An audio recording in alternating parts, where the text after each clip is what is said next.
Searching for a memory care community is not an easy process. It is even more difficult deciding when you should start the transition. What happens if one half of a couple needs care, but the other does not? How do you decide when the time is right? Please join Kensington Place Redwood City along with licensed social worker Beth St. John, Susan Evans, family member and Kensington family ambassador, for a virtual conversation on how to decide when time is right, successfully transitioning into a memory care community.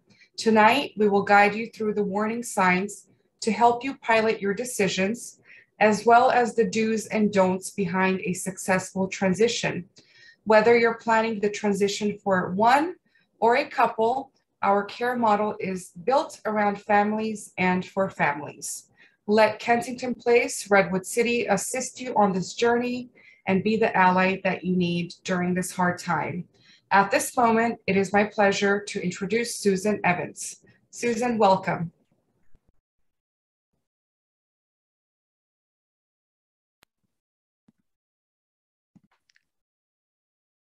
Thank you so much. I am so appreciative to be here today.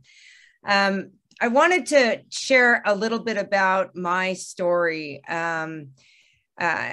in making the decision to place my father in a memory care facility.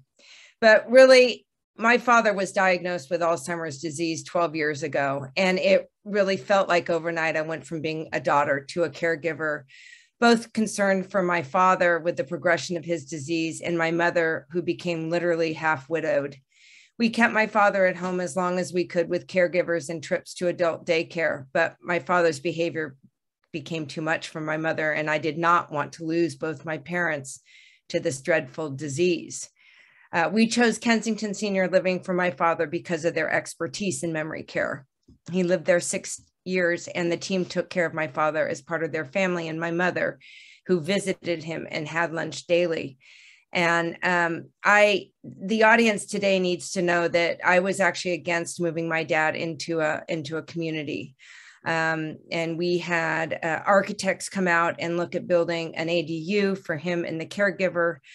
But really, the decision to move him to Kensington was the best thing we could do. Not only for my father, but for my mother and I. It really gave my parents the quality of their life back, that they could visit, that they could talk, and it took the angst out of the relationship. And it gave me, less concern about my father day to day, and that I could visit with him and just spend that quality time with him.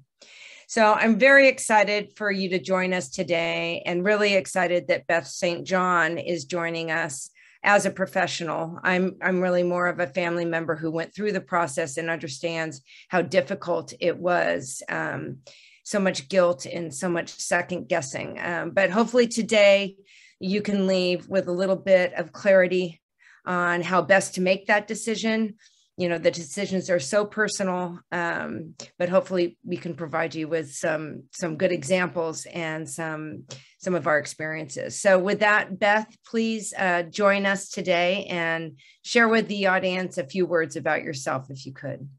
Okay. Oh, thank you, Susan and Anya, for having me here today. I'm glad to be able to speak on this topic that is so important and often very emotionally difficult for people to make when deciding about placement. I've been working in the field of aging for about 19 years now, mostly in the geriatric care management. So I've heard a lot of stories, and I've helped many families kind of navigate this exact question. It's probably every caregiver eventually, whether it's a spouse or an adult child, will eventually have this question. So it's very common. Currently, though, I'm working at Stanford Senior Care Clinic, which is a primary care clinic for seniors 80 and older. And I'm on an interdisciplinary team with the geriatricians there, again, providing case management, care planning, consultation, psychosocial counseling for families and for for patients. And I've also had my own personal experience with this topic of placing a loved one with dementia, as my mother's husband developed early age onset Alzheimer's. And it was her goal and all of our goals, like Susan, to keep him at home. But things just got harder and harder. And my mom, was 10 years older than him, unbelievably. And so anyway, I know how hard it is. And it's a topic that is worth the complete session that you're having today. So. Well, thank you so much. Anya, take it away. Oh, you're muted. Thank you. So sorry. I was muted. We have a bunch of questions that came in, but I will start off with the first one. How will I know when the time is right to place my loved one into a community? Right. As the topic of the discussion states or asks, it's a tough question. And the truth is, we wish there was a right answer, but there is no right answer. It's a very individual, personal decision that families need to make. Different family members have different, thresholds of how much they can handle, be it personal care, time away from work, managing difficult behaviors.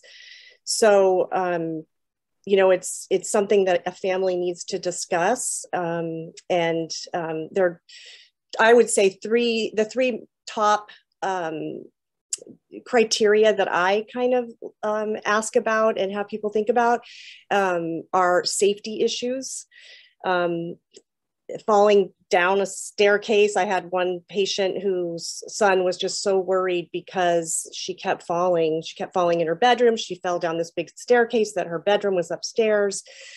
She wasn't eating well. So I had another patient whose mother, who left a plastic bowl in the oven, thinking that was something to cook in. And the son opened up the oven and found this melted bowl, just leaving on stove and ovens, and had, and the other issue is caregiver stress and burden.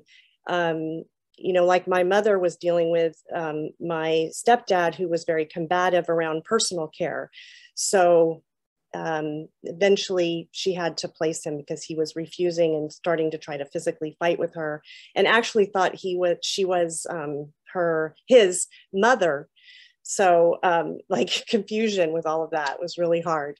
And then there's personal hygiene issues. Sometimes people with dementia refuse to take a shower or change their clothes or things like that. And they just refuse from the family member or a caregiver.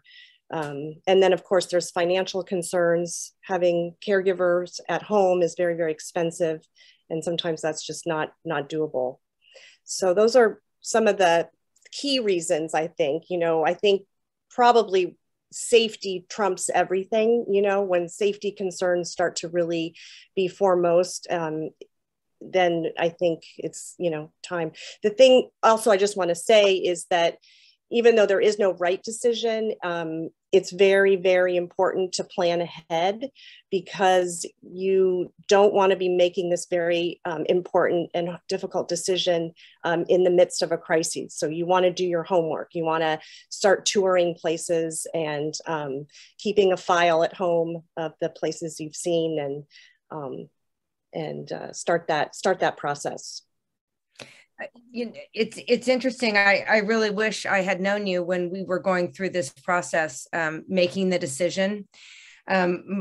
part of my struggle was I was not agreeing with my mother on the timing. So we didn't really know what the timing was, but also my brother and the sibling thing is so difficult if you don't agree with your siblings. And I wish I had written these things down and almost put, notes next to each one of them, because the safety thing, my father actually fell in a pool and didn't hear it. I mean, it was almost like a young child.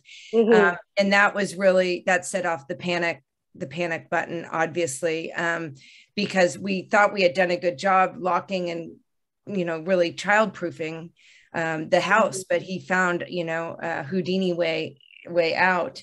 And the personal hygiene is when we decided to move him, actually, because he was fighting with my mother. He wouldn't shower. That's exactly what happened to me. Yeah. So I think, and we'll include these to the audience. You will all receive a copy of today's webinar to share and to watch again. But I think we're going to include those, because if I had those that I could actually then talk to my brother and my mother about, so we had more of a guideline. Because everyone feels personal. But I think, Beth, the most important thing you said today is just keep options open, whether the timing's right or not, because, with this horrible disease, you just don't know what's around the corner. Exactly. So thank you for that. Just, you have to be very, very mindful of the caregiver who, if there is a spouse involved, of their health and safety and well-being, because if we always say, if they go down, the whole ship goes down, so to speak. So you have to be, having that very much in your mind. And I will just share, and I could not agree with you more. But, it's interesting because for everyone diagnosed with Alzheimer's, they say there's an average of 5 people directly involved, whether it's a spouse or a daughter or son or an aunt, or whoever. And, sometimes the person that's the primary caregiver is the hardest hit. And sometimes it's hard for them to understand how internally stressed they are. Yeah. I spoke with a woman yesterday, and she was at the end of her rope. She's been taking care of her husband. And I said to her, you really need a break. You really need to get help. And she started crying. She said, I've tapped my son, I've tapped my nephew, I've tapped my neighbors. And I feel like I've just tapped them too much. And I said, but they're all in to support you, just asking for little things. Yeah. So I couldn't agree with you more. I think those, I'm going to send these to Anya to put in the follow-up email, because I wish I had these to really say, how bad is this, or how bad is this, or right. Yeah. The topics are safety, caregiver issues, behavioral concerns, personal hygiene, nutrition. Sometimes people really forget to eat or can't make the meals. And then financial concerns. Yep. It's funny. It's not funny, but you have to find a little bit of humor in always. You have to. But my father actually gained weight because he had forgotten that he was eating.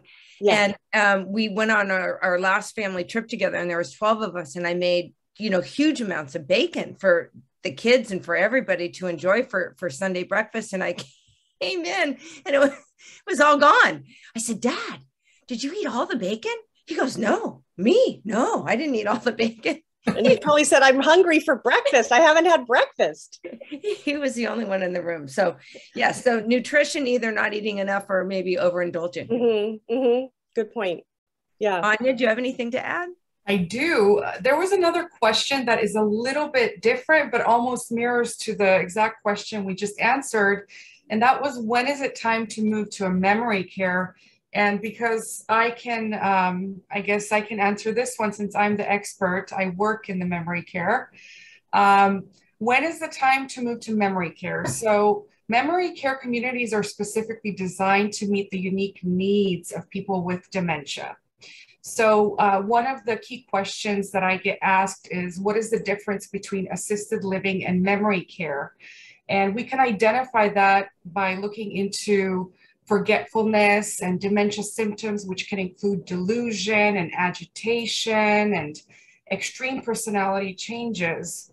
So the confusion and disorientation that can put your loved one at risk is really that identification figure of looking into memory care. And we know that families are doing all they can to provide that compassionate, loving care. We also know that dementia requires specialized care from people who are well trained to meet the needs of people living with dementia. So how do you know when you can no longer provide that care for loved ones' needs? Is probably when you worry about your loved one's safety all the time. I think that is probably the biggest answer.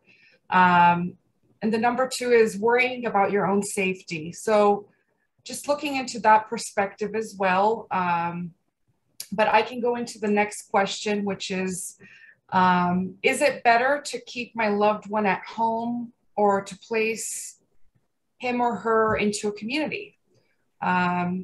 Susan, what is your take on this as a family member? That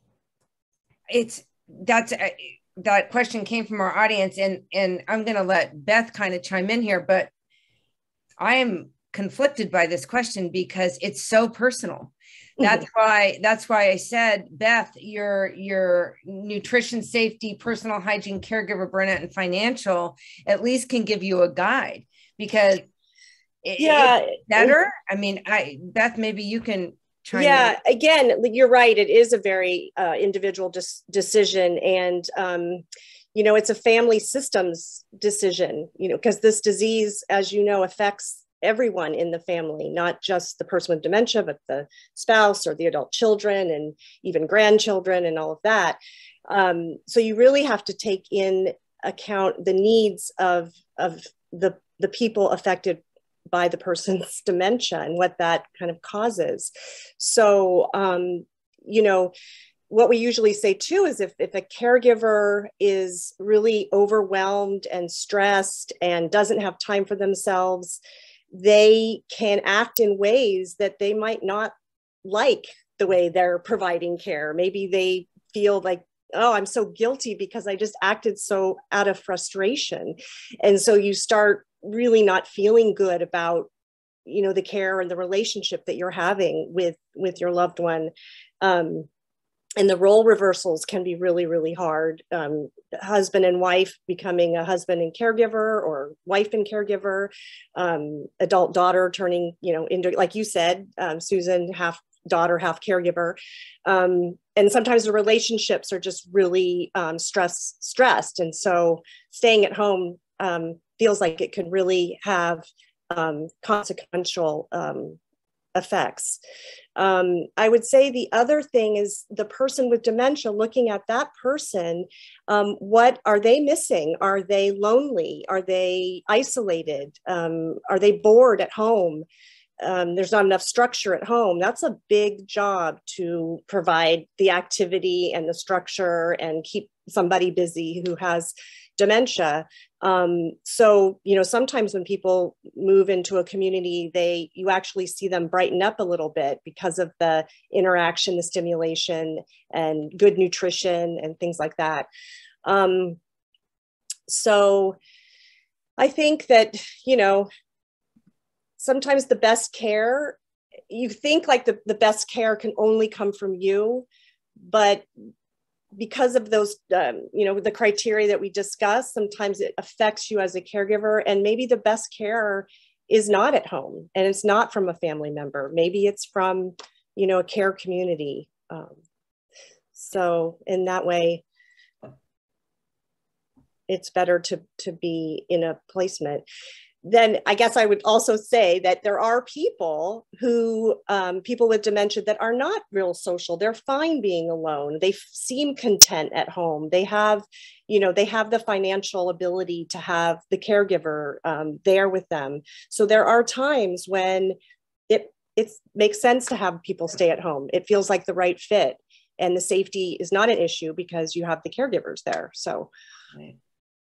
I couldn't agree with you more. And I had actually was bringing in art programs for my dad and someone with music. And we also were lucky that we could take him to adult daycare community. So we tried that balance, but I will tell you, my dad and Anya knew my dad, but he was happier at Kensington because it took the anxiety out of, he used to follow my mom around. She constantly said, I'm going to play bridge. And it was driving them nuts, and they were yelling at each other and or arguing. And it was just horrible.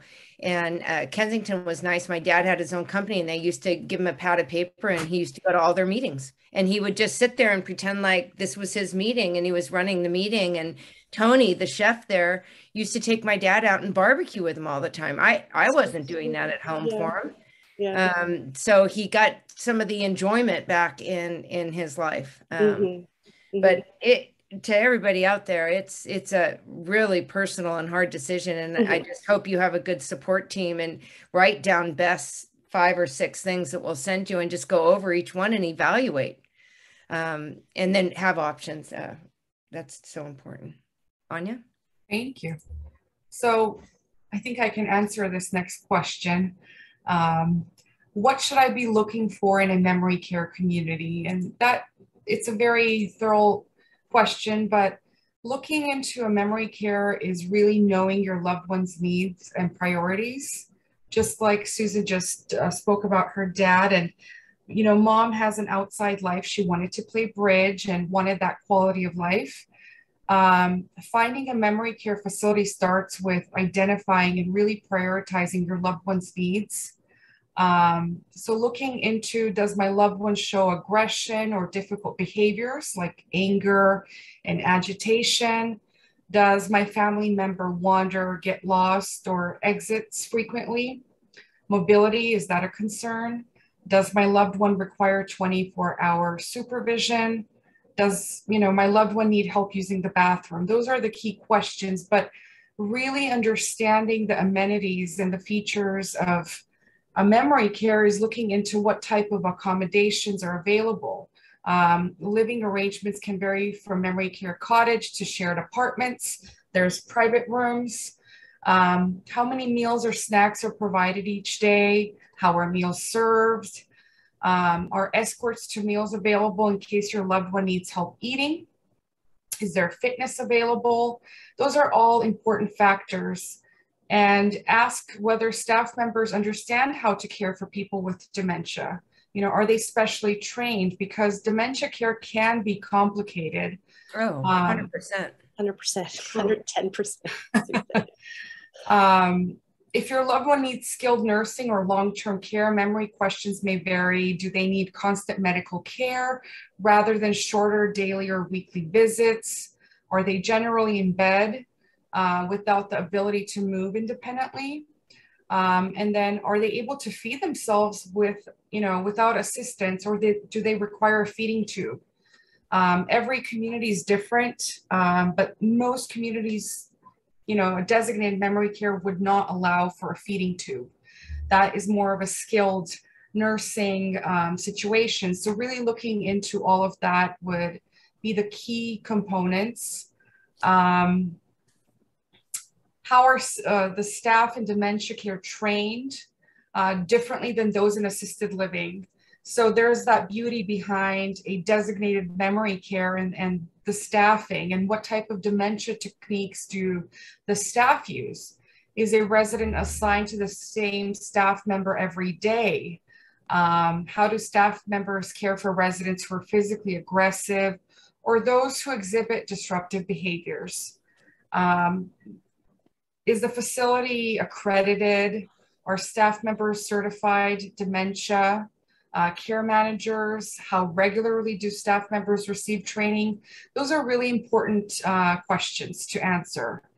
And then looking at the alarms and the emergency exits, and is there a delay egress door system? Is there a 24-hour supervised care team available? Looking at the security and the building and things like that. I don't know if Beth, you have anything to add, but those seem to be the most important. Yeah, well, I guess when I'm talking with families who are going to tour, one thing I say is, when you walk into the building, how do you feel? Do you feel welcome? Do you feel like there's a lot of people around? There's families there? What kind of a gut feeling of like the decor and the culture? And, you know, does it seem like you would picture your loved one there? Like, I know that some people like things really, you know, some people say, my mom has to have the fancy place, you know, she's not going to work if it's not fancy. And then there's other people that say, my mom's never been in a fancy place, so I don't think this would be the right fit for her. So, you know, you want to see that type of thing, just like the feel of the culture and the decor and the, you know, you want the staff to be, like you said, knowledgeable in dementia care interactions. You know, does it seem like the staff are skilled when they come up and say hello and things like that?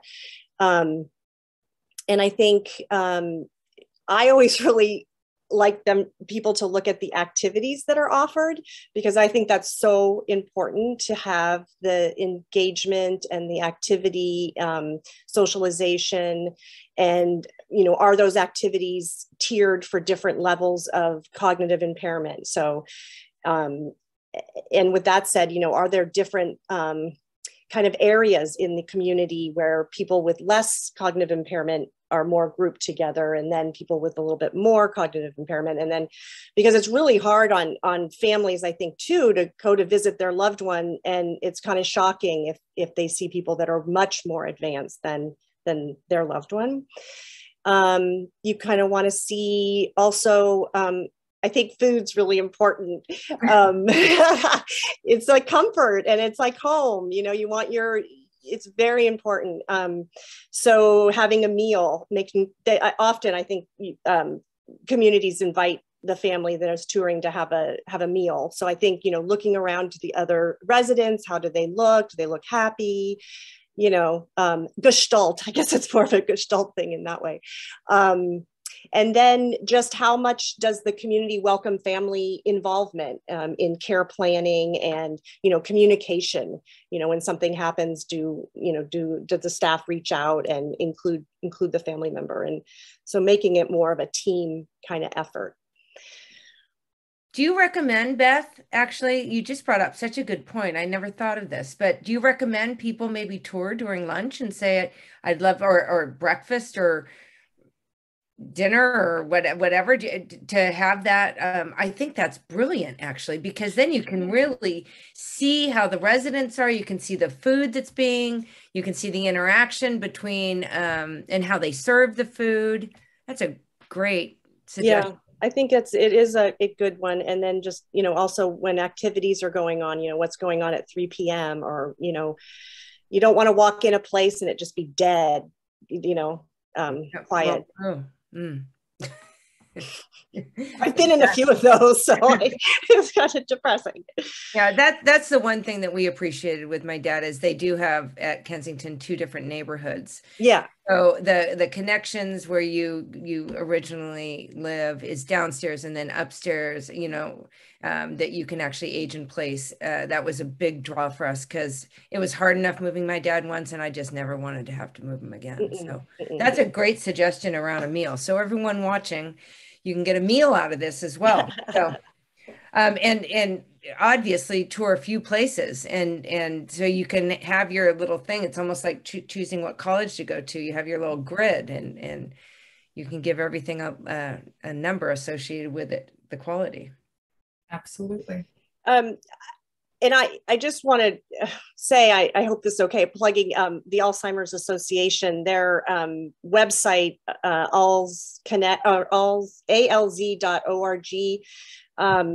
It's sometimes going to be a very difficult website to navigate, but they have lists that can help people find, you know, questions to ask when they go touring, and you know, just kind of on these topics that we're speaking of. So if folks want to look at that as a resource after the webinar. I think it's a fabulous resource, and I've been supporting them for years. During my dad's diagnosis, I was so devastated by really the lack of information like we're providing today, that I did start a nonprofit selling beaded bracelets to connect the Alzheimer's community and the Alzheimer's Association. I have been donating to them since 2015. So I love them. I appreciate them. And I really think that they're working so hard in Washington, D.C. and trying to find a cure. And I'm a big fan. So thank you for sharing that, because everybody should absolutely have that in their bookmark. Yeah, and they do have a 1-800 number, like 24 hours. So if you say you are having trouble with the website and want to wonder if they have a certain resource or something, or tip sheet, they have great tip sheets. Just give a call and let them know what you're looking for. Anya is supporting The Longest Day with the Alzheimer's Association. Oh yeah, as we speak. I'm so excited. Anya, do you have another question? Or I do. Great questions. Just want to thank the audience for giving us a chance to do this and being a part of the programming. The next one that I have here is, what can I do if my loved one refuses to move to a memory care? So that's a great question. Beth, you want to start? I want to take a stab at that one. No, it's yeah, I mean, I would be surprised if there's anyone that just is like, oh, good, I get to move out of my house and leave everything I know and move to a memory care.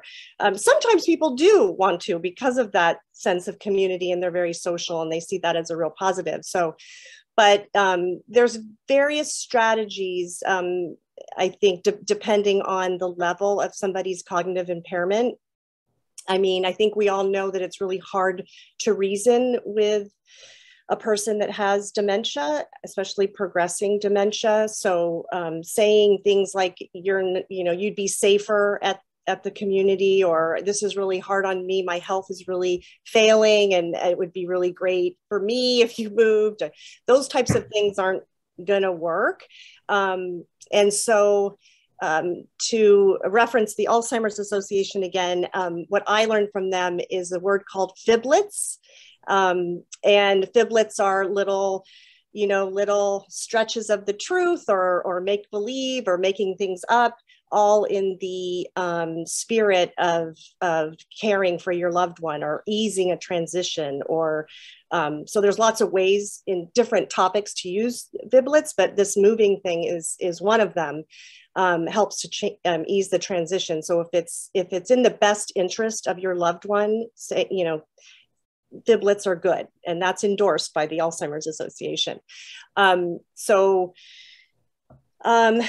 had people, and everyone has to be creative in thinking of what might be a good way to frame the move to a community. I had one person, Susan, your dad reminded me of one woman who was a professor, and she was living alone, and very, very unsafe. But she had no idea that she was unsafe. She didn't have that insight, which is common for people with dementia. And she said she was going to work every day. She told her son that she was going, and but she wasn't going, but she thought she was going. So when she moved in, it was told to her that these people need an on-site professor to help people that live here, and would you do that? And she did, and it was temporary. So time frame, it's not good to say it's going to be forever, but this is going to be just for a little bit. They really need help. Can you do this? And she did it. And a week in, she didn't really realize that the apartment wasn't hers, because the family brought all these familiar objects, her favorite familiar objects and things like that, and set up the room. And honestly, she kind of forgot about her home. So it's kind of amazing. I've also had families say that they have to fix something on the house, like a re-roofing or a fumigation, that is just going to be a little, a short stint of stay, but, it's kind of like a hotel, and sometimes that can work. I had another family whose son and daughter lived in Sacramento, and they said that we really would like it to spend more time with you. So could you come and live in an apartment that's over, close to us in Sacramento? So that worked. So anyway, I could go on and on about different stories, but, you know, creative reasoning. And then I just want to say the overarching principle, even, you know, with the fiblets or anything you're saying to somebody that has dementia, is to make sure that you convey your continued relationship, and that you're not abandoning them, and that that's the safety and the continued relationship, and to make sure that you say, I'm here with you, I'm going to be with you, I'm going to help you through this, I'm going to, you know, visit every day, or I'm going to be, or I don't know if you should say that, but you should say, you know, I'm going to be there for you, we're going to work where we love each other, and that our love is going to pull us through this. Yeah, so just the positivity. Yeah, you're just so spot on. Just so many things you're saying is sometimes going with your gut, and just the best fiblet. Our fiblet that worked for my dad is he loved going to Stanford, and that's where his neurologists were. He just loved them. And he just loved them, and he was lucky enough to be in the live or the young blood plasma trial. And so my mom and my brother and I said, you know, you're going to stay here. You're going to help with the doctors. You're going to help, you know, hopefully we can help, you know, you. And you're exactly right, Beth. After 2 weeks, he was just so ingrained in what he was doing, and they keep him so busy. You know, I'd walk in, he'd be getting a cup of coffee and walking around. He was very social. So he was the greeter, the official greeter. Yeah, cute. And you know, whatever works, but this conversation brings up so many memories of how difficult this process is. So I just encourage everyone to have options, and to just know that there is support out there. I mean, people like Beth can really help guide you. People like Anya has a heart of gold, and really wants the best for all of her residents, and stays with them. And protects them, and the families come, and that's what we loved, is we did go every day. I didn't go every day. My mom almost went every day and had lunch with my dad. So, and you don't have to call and make a reservation, or it was just drop in whenever you want, which was really nice. Thanks, Susan. Next question is, what will I do if my loved one refuses to stay once placed in a memory care? So just to repeat, refuses to stay once placed into memory care. Beth, what have you had that happen? I'm sure. Yeah, I've had that experience. You know, I usually tell the families to really trust the staff at the facility, to you know, make a really good connection with your loved one, and that they have been through this so many times themselves. They have strategies on how to help to kind of acknowledge someone's emotions and acknowledge what they're feeling, and then reassure them that they're safe and they're okay, and then redirect to some activity or meal or something like that. I mean, of course, it doesn't always work, but you know, the staff just keeps trying. And, you know, it's also good to make sure that I recommend that folks write a little bio, and sometimes the community will ask for that anyway, but to write tip sheets on what does my mom or dad or spouse really love? What music do they really love? What activity, you know, pictures, you know, basically giving the staff tips on a really great engagement or a distraction for them. So, you know, giving as much information as you can as a family member. And, you know, sometimes medications can help. So obviously you need to talk to your physician about that, but like an anti-anxiety medication for a short period of time to help with the transition. Yeah, we did have, I do know of a family member whose mom literally, she got with another resident and they planned their escape. And they literally, I mean, it was just, in a way, God bless her, you know, like she planned they found them trying to get out a window. So, but you know, again, how skilled are the staff that are there at the place you're living, and this isn't the first time this has happened, right? So, and time helps. You have to, give yourself and your loved one time for this transition. It reminds me a little bit when the kids go to college and they call you, 4 weeks into it. I hate it here. Yep. I need to come home. And you just say, you got to give it a little bit of time. And I used to say in one semester, and then after the first semester, they were so happy, but they just had to adjust. And I had that experience once. I used to take my dad to Harry's Hofbrau. He used to love Harry's Hofbrau. Oh my gosh. Really delicious.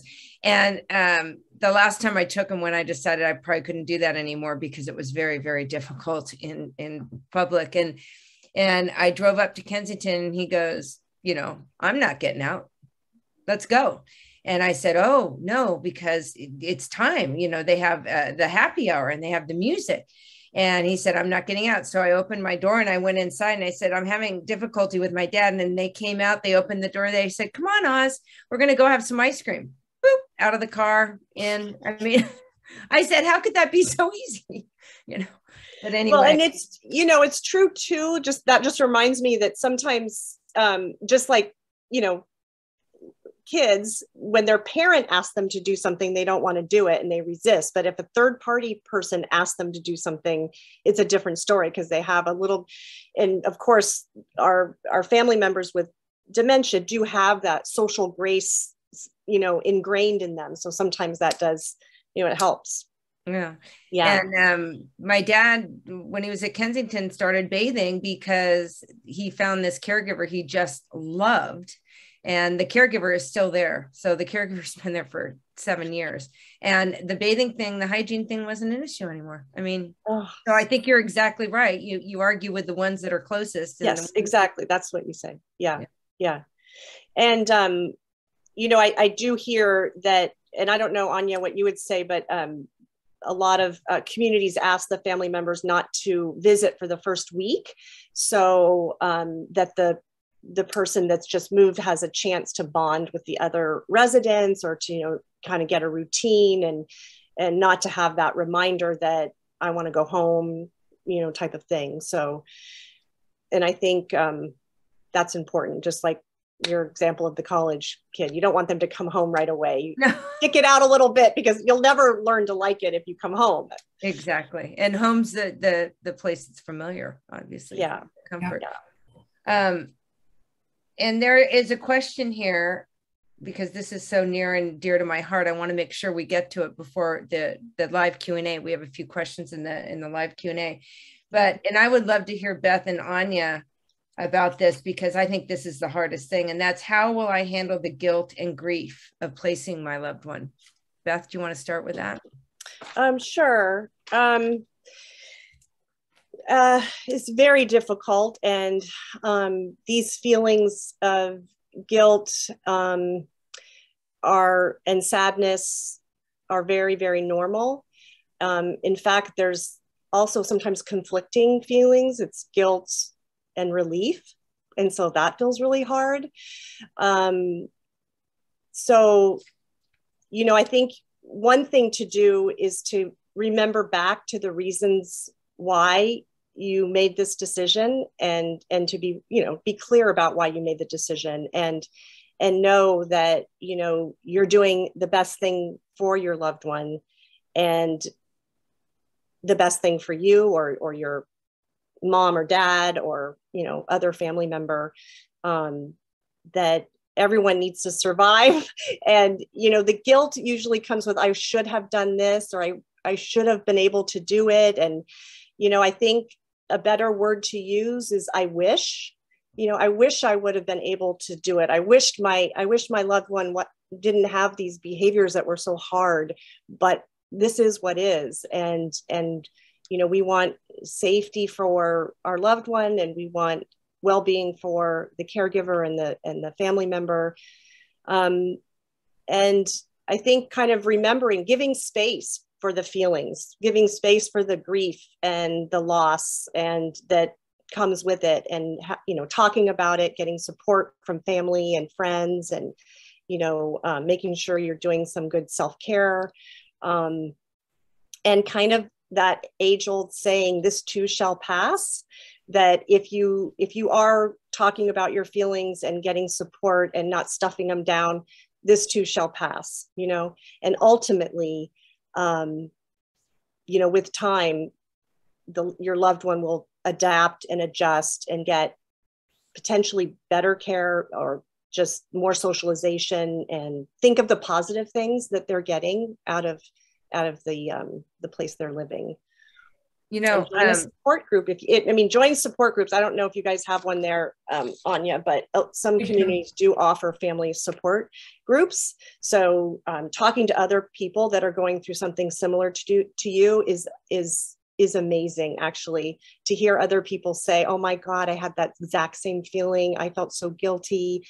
And then the family members actually support the other family, like, oh, don't feel guilty. This is what you had to do. And, you know, it's just it's beautiful when that works out that way. Before Anya chimes in, Beth, what you just said goes back to your original 5. You know, why did you make this decision? You know, looking at the nutrition, the safety, and just going back. I think that's brilliant, because I really struggled with that.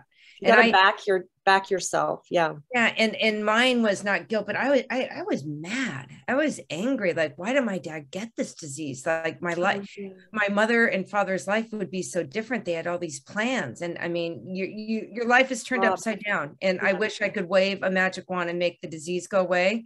I hope in the next few years that they have something that's going to help everybody.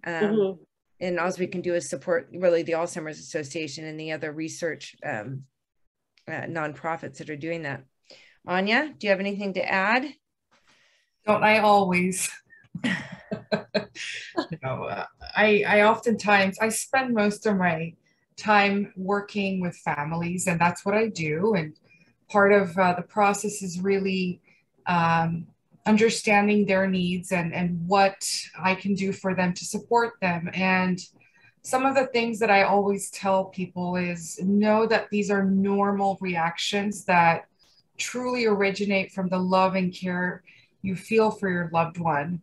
Know that it's common to feel conflicting emotions, and it's okay to feel love and anger at the same time.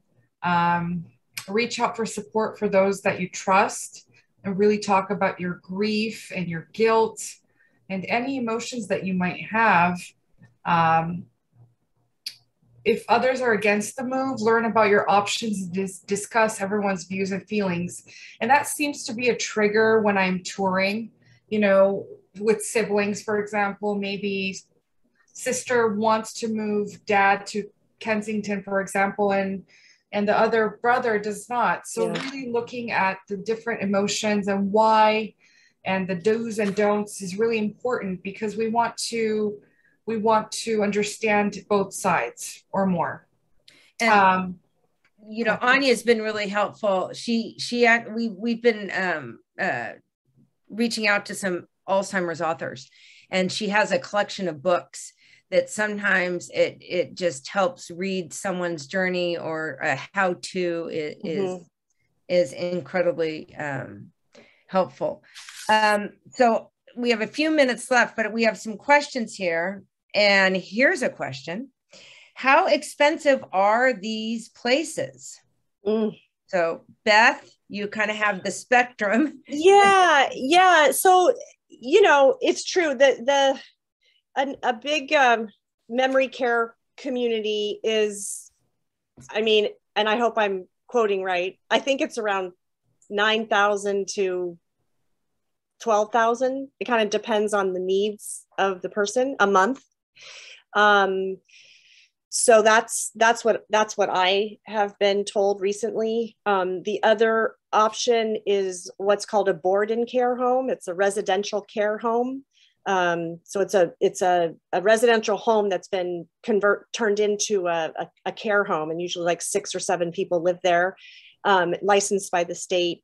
And those care homes are, you know, fully staffed. They provide the meals, and just like you'd be at a bigger community, and they're less expensive.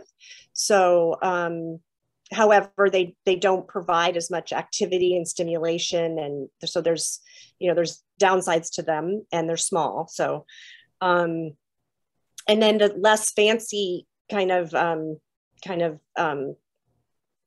high quality, I guess, memory care is, I think, more like 7,000 to 9,000. So that's kind of what I know. But Anya, you're probably more poised to answer. Well, I mean, memory care costs run higher than many other senior care facilities like assisted living. Costs can really greatly vary between what type of community and the staff to resident ratio and the amenities. For example, Kensington ranges between $15,000 to $25,000 a month. Oh, so it's a little bit different in pricing, but there's boarding cares, there's assisted living, there's memory care, there's 24-hour care at home as well. So it really depends. I'm sorry for the back noise. Oh, is that music? Oh, is it? It's Elaine's cell phone. Oh, I'm so sorry. But the costs, it's complicated, Beth, right? Because some costs it's all in, and then some costs. I mean, I was just looking for my mother for senior care, and I really had to drill down. It's complicated, and I'm sure you advise your clients, because so it's this much a month. Well, no, if you have meals in your room, that adds up, or yes, if I need help with medication, that adds up, or if you need assistance dressing, that adds up. And, and I kept saying, well, how do I know when these things are going to start adding up? I felt, so yeah. I think asking those questions is just really important. Oh, right. Like there's a base rate of the care, and then there's levels of care depending on what you need in, like you said, it adds up. Yeah, it's good to tour, different price range places. Oh, I couldn't agree more. Couldn't agree more. Yeah. We definitely looked at the full spectrum, and we did go to the residential home. And my mother didn't want to consider that because she wanted to go have lunch with my dad every day. And that just that's nice. Yeah. Isn't an option. So, and here is a question, Beth, we'll start with you. What might be the differences in the decision factor?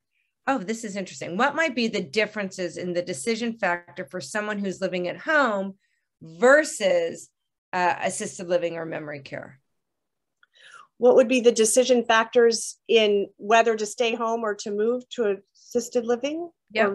And I think you actually answered that, but maybe review that one more time. Just I mean, again, it's an individual decision, and it depends on, in some way, it depends on safety. Is the person living alone? I mean, or is there a spouse there or an adult child there that can live at home, and is it working? Is the care, is the caregiver getting breaks and feeling like they can sustain this level of caregiving? And it also depends on, I think a really important factor is how's the person with dementia doing? And again, coming back to, are they bored? Are they, lonely? Is there not enough stimulation? Because that can really, cause health problems, actually, and behavioral issues too, dementia-related behaviors, if somebody's bored. So, I think I mentioned the financial factor. Can family afford to have the proper care and supervision that the person needs, in order to stay safe? I couldn't agree more. I spoke to a family, and the husband is just at the end of his rope. He's in his mid-80s, and his wife is progressing, and now wakes up at 2 a.m. and insists that he get out of bed, and that she make the bed and puts the pillows there. And he said to me, I need my sleep. I don't know what I'm going to do, because You know, she sleeps on and off during the day. I think something out of boredom, but he said, I can't, you know, I need to go to sleep. And so it's really been difficult on him. Yeah, I would say that's one of the top reasons people end up deciding to make the move is the caregiver's lack of sleep, because that you can't sustain that. No. Well, Anya, do you want to close and thank you? I can't thank from my perspective. This has been so helpful for me to share a little bit. And Beth, I just can't thank you enough. I really wish I had met you when I was going through this, because I've written these down, and I'm going to tell everybody that asks me, how did you go through this? I'm going to give them these 5 things, and Anya will make sure we put that in the follow-up. Okay. Yeah. Well, thanks for having me. It's good to have this outreach so people get the information and help and to navigate this question. Agreed. Thank you. Thank you so much. Thank you, Susan. Thank you, Beth. Thank you for everybody in the back end for making this possible. If anybody is interested in any type of assistance or a tour at Kensington, please feel free to reach out to me directly. My phone number is 650-670-5441. Something that's really important to close is the promise at Kensington, and the philosophy behind the Kensington promise is we appreciate and honor every resident as if they were our own family. So I really hope that this evening was informative, and just again, a big thank you to Beth and Susan for all of the help and the resources that we're able to provide to our community. So thank you so much. Thank you so much. And you'll receive an email, so don't worry about remembering that phone number. You'll receive an email. Thank you, everybody. All right. Bye-bye. Bye. Thank you. Bye-bye.